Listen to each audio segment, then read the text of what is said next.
Isn't it ironic that the biggest motorcycle comparison of the year 2020 is between two motorcycles that are trying their best to feel about 60 years old? That's the new Royal Enfield Meteor 350 and this is the new Honda H'ness CB350, and these are the hottest motorcycles of the year. Now, just to make things even more interesting, we've also brought along the Benelli Imperiale 400 because that was our previous winner in our retro motorcycle comparison. But before we go any further, I'd like to point out that the reason it's taken us this long to ride this bike is because Honda has stopped giving test bikes out to the media. Nevertheless, this comparison is now possible thanks to one of our readers who very kindly lent us his own personal motorcycle. So without further ado, let's get to it.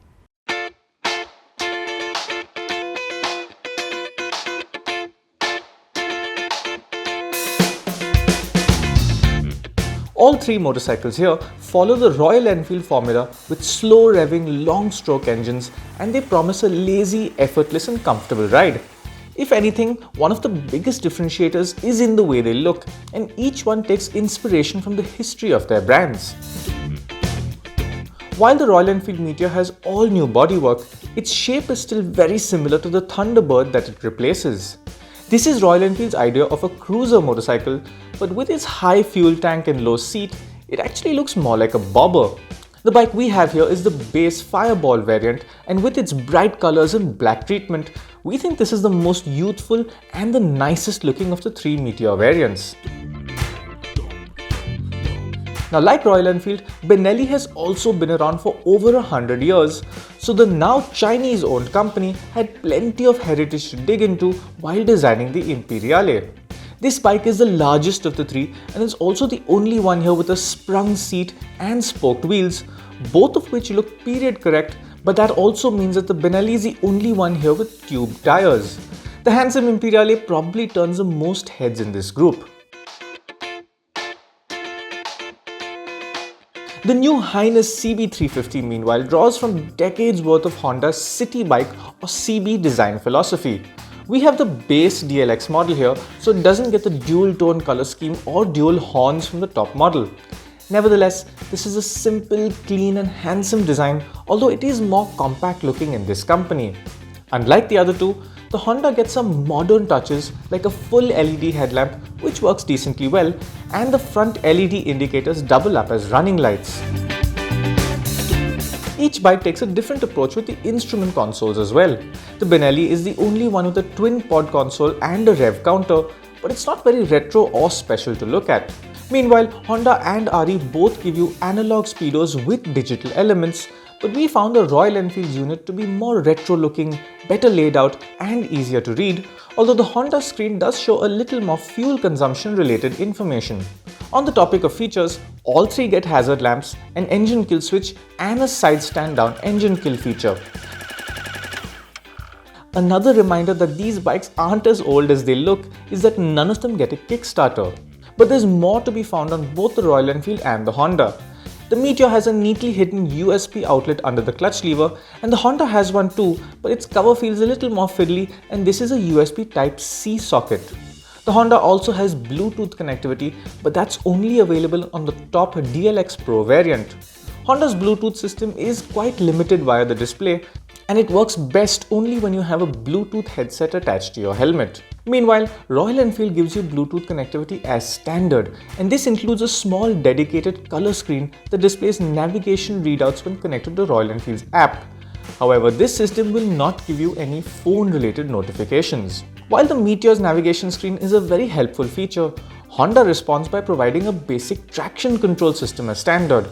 Honestly, with this little power, it's really not a necessity, but it's a nice thing to have, and the same goes for the Honda's slip and assist clutch. Quality and finish wise, the Benelli is actually quite nice up to about here, because this section is a messy jumble of steel tubes, cables, hoses, and I do think they could have executed that exhaust better as well. In terms of finish, we've noticed that the black coating on the exhaust header pipe is coming off, and this rubber tank pad is lifting as well. The Honda meanwhile is cleanly put together with nice quality switchgear. However, there are multiple finishes visible across the bike, and we counted over 4 different shades of black, grey, chrome and silver, and it all looks a bit jumbled up. Nevertheless, it's the Royal Enfield that has the most attention paid to its finish thanks to touches like the nice new switchgear or the retro designed grips and the oval front brake master cylinder. The fuel filler cap design is very nice too, and the only gripe we had with the motorcycle was that the bottom of the tripper navigation screen isn't perfectly aligned with the main instrument display. Now, let's get to the big talking point, and we'll start with the freshest motor here. Honda has developed a brand new 348.4cc long-stroke engine for the H'ness, and the company tells us that it uses a 2-valve head. As with the other two, it runs a 5-speed transmission because this sort of performance just doesn't need a 6th gear. The Benelli meanwhile has the largest and oldest motor here, but it's the only one with a 4-valve head, as Royal Enfield has also gone with a 2-valve SOHC layout for its new engine in the Meteor. All three are air-cooled and they all receive their fuel via electronic injection. Of course, the exhaust sound is a pretty big deal with bikes like this, so let's have a listen to each one of them.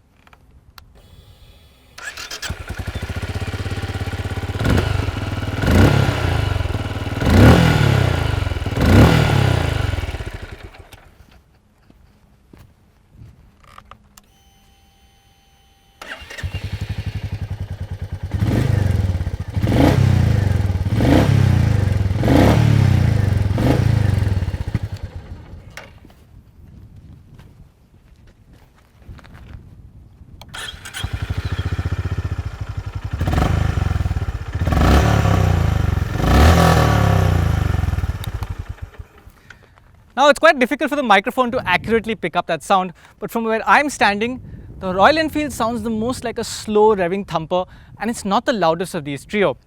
The Honda, meanwhile, is surprisingly loud and it has a nice metallic, raspy tune to it. It's not exactly traditional thumper, but I think it is exciting and the most sporty sounding of these three. The Honda's engine is so smooth and devoid of sensation that the exhaust sound becomes a dominant part of the riding experience. On the other hand, the Benelli has the most vibrations to be felt, but none of these bikes display crude or irritating levels of harshness. In this segment, the feel and rideability of a motor is far more important than how fast it is, and in that respect, the Royal Enfield really does outdo the other two. But come on, we still want to know which is the fastest. You'd expect that the Honda would be the quickest since it is the lightest and most powerful bike here, and you'd be right. We tested all three back to back, and the Honda managed to just edge out the Benelli in the 0 to 100 test, while the Royal Enfield was a couple of seconds slower. With a claimed 30 Nm at just 3000 rpm, the Honda also produces the most torque and at the lowest rpm. So you'd also expect that this bike would be the most flexible at low speeds and higher gears, but it's actually the other way around, and this bike has the least tractable motor because Honda has geared it quite tall. That means that the H'ness doesn't like holding second gear over slow speed breakers, and fifth gear is useless below 70 kph. This is a big loss for the Honda because it means that the meat of the performance is only accessible when you rev the engine out.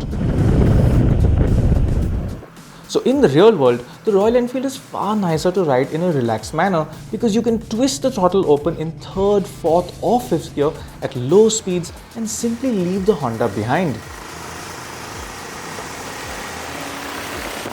This is something that can be seen in our roll-on acceleration test results as well. And while the Benelli is much better than the Honda, the Meteor is the king when it comes to surfing the wave of torque.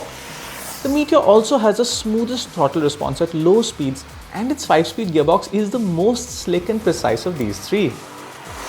The Honda's gearbox isn't bad either, and it has the lightest clutch, while the Benelli could do with better fueling and a smoother shifting feel in the transmission. All three bikes use a double cradle frame, but the Royal Enfield's chassis is split at this point, and that's quite a clever thing. Effectively, it's going to let the company change just this bottom element, and that can allow them to do things like move the foot pegs back on future models.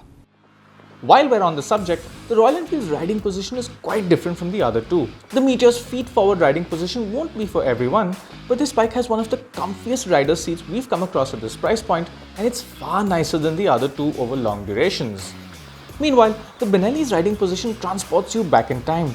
You sit high up on the bike and the handlebar feels quite low, while the foot pegs are set a little forward but quite high up. It's not uncomfortable by any means, but it is quite unique and it adds to the experience.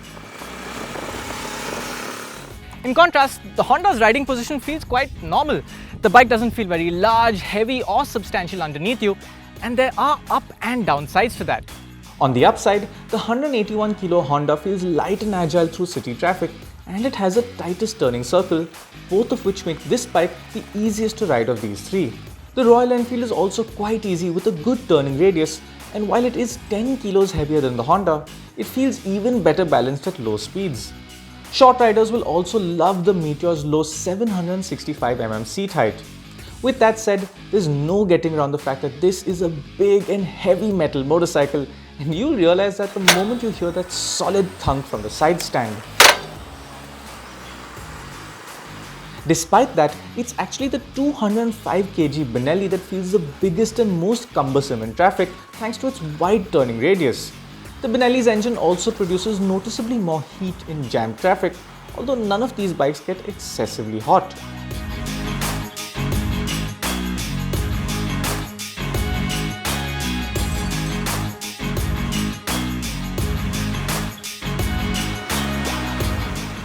While the Honda is undoubtedly friendly in the city, its compact dimensions do make it feel a little anonymous out on the highway.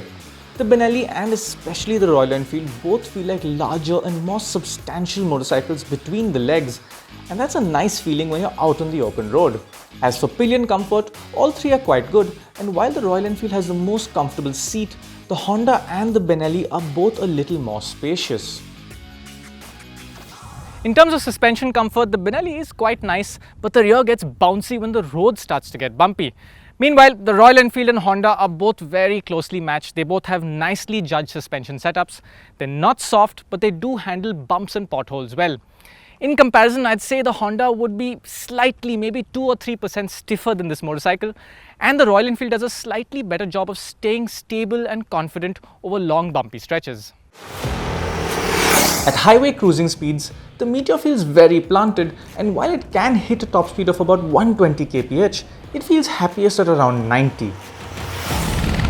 The Honda's top speed is around just over 130 kph, and it doesn't mind holding a slightly higher pace than the Meteor, but you will have to make a downshift for quick overtakes. As for the Benelli, while it has the capability of hitting an indicated 140 kph, its high-speed stability just isn't as good as the other two. In terms of handling, the Honda is neutral and predictable, while the Royal Enfield is planted and confident around corners, although it will scrape its foot pegs the soonest. The Benelli feels the oldest when you throw it at some bends, and its vague front end and bouncy suspension means that it just isn't as much fun as the other two. It's a similar story with the brakes, and while the Benelli produced the shortest stopping distance, the feel and confidence at the front tire isn't as stable as the other two.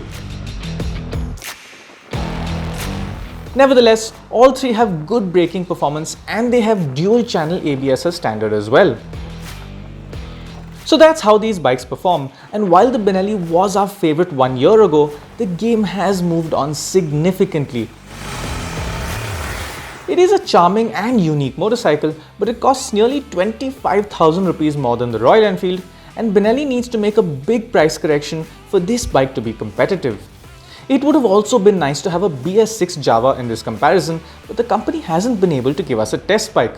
Nevertheless, the Java didn't win our previous comparison, and the BS6 update hasn't brought about any major changes that might change the verdict this time around. And that leaves us with these two motorcycles, and choosing between them is not so straightforward. This is probably the first time in India's history where a Royal Enfield customer is considering a Honda and vice versa. These are two genuinely impressive products, but they're impressive in different ways. To choose between them is to ask yourself, what kind of motorcycling experience are you after? The Honda is a handsome motorcycle with a pretty modern feel to it. It's a very well-mannered motorcycle that's easy to live with in the city, and it has a smooth and refined powertrain that makes a good sound and packs a decent punch.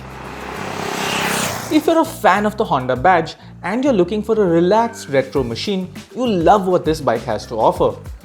You'll also probably like it if you've already owned a Royal Enfield and are now looking for something similar but different. Now, if the traditional metrics of performance, practicality and handling mattered in this segment, the Honda would win. But about 50,000 people don't walk into Royal Enfield showrooms every month to buy a new bike for those reasons, do they? No, with Royal Enfield, the customer connection to the brand is much more detailed and complex. Let's start with the motorcycle. That easy riding, torque-driven character is what people love so much about the Enfields, and the company has done well to preserve that in its new platform. This motor is very tractable, and there's a pleasure to trundling along at 60 to 80 kph on the Meteor that the other two can't quite match. And if you don't like this look or riding position, there will be more models to follow on this platform soon enough. But there are other aspects to consider as well. Royal Enfield has a massive owner engagement ecosystem that comprises events, curated rides, and a world of customization options. In terms of dealerships, Benelli currently has 35, while Honda will have 50 big wing dealers that exclusively retail the H'ness by March 2021. In comparison, Royal Enfield has 1,692 retail points across the country, and they even have a home service facility for customers who want it. So the Meteor 350 continues to offer that authentic experience that Royal Enfield customers crave so much, while massively improving every other aspect of the bike. And it has an amazing ecosystem to back it all up. But if even that isn't enough for you, this base variant of the Meteor 350 costs almost 10,000 rupees less than the base Honda H'ness. And that cements the Meteor 350 as our winner of the retro segment in 2020.